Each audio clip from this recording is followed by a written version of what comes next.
Thank you, Professor Kama. Representing the ACT Chief Minister, Andrew Barr, please welcome Mr. Brendan Smyth, ACT Commissioner for International Engagement, will announce the 2023 Chief Minister's Rotary Peace Prize. Good morning, ladies and gentlemen. It's a pleasure to be here, and I too acknowledge that we stand on the land of the Ngunnawal people. I acknowledge their leaders past and present. I honour their traditions and their culture, and I look forward to being on this land with them for a long time to come.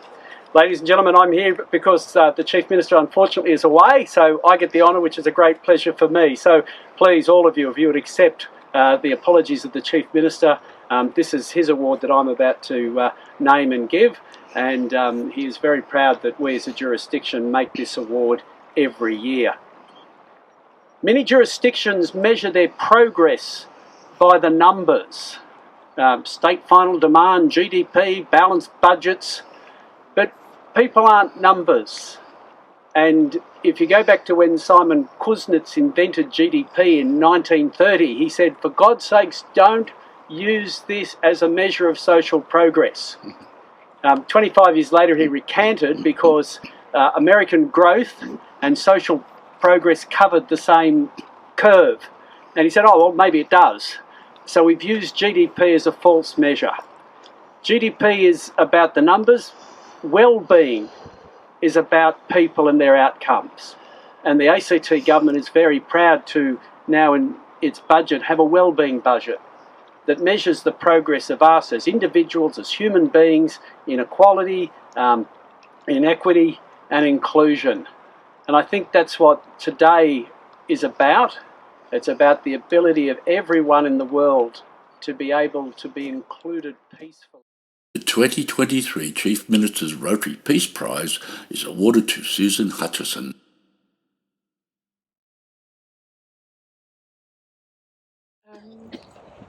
I spent most of my time on my sofa at home, alone, especially during a pandemic. Those of us who are especially vulnerable to disease, it can be while fighting for equality and justice is something that requires teamwork, it can also be really lonely sometimes, and it's really wonderful to be seen. Thank you. But I'd also really like to acknowledge the amazing people who have helped, especially with this work, helping Afghan women's rights escape the regime at present. As each family crossed the border, it was remarkable to see these women reach back and help the next family come after them in whatever way they could. And some incredible Afghan men as well. A chap who was running my operations for a long time, Darwish Ahmadzai,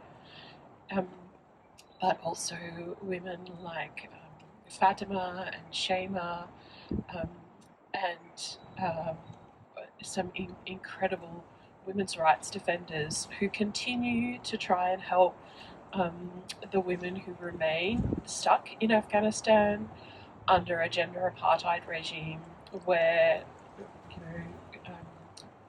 childbirth can be a death sentence, where there is no means to be able to earn an income, where they're often unable to leave their homes, and prospects to find somewhere safe to go become increasingly slim. So we have much more work ahead of us, but I'm very, very grateful for Rotary and this Chief Minister's Award today, and hopefully we can continue to help women who are affected by conflict and disasters. Thank you very much.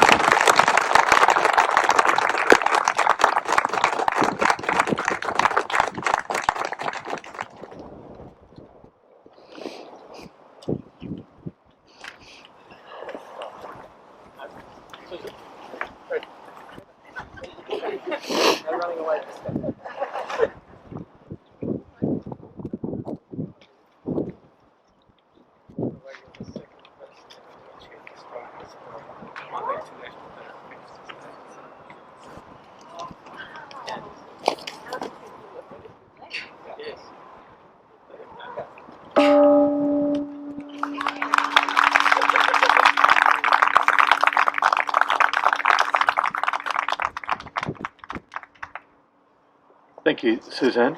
Thank you very much, Brendan. And Fred, doing a great job there. I now invite all speakers to strike the peace bell together while reciting the words of Lazo, which we have for you to read just at the bottom of the bell there. And to close the ceremony with the final song, please welcome again a chorus of women singing A Recipe for Peace by Glenda Clofley. And of course that brings an end to today's proceedings. Please feel free to approach the pavilion and personally strike the peace bell, and thank you all for attending today. So firstly,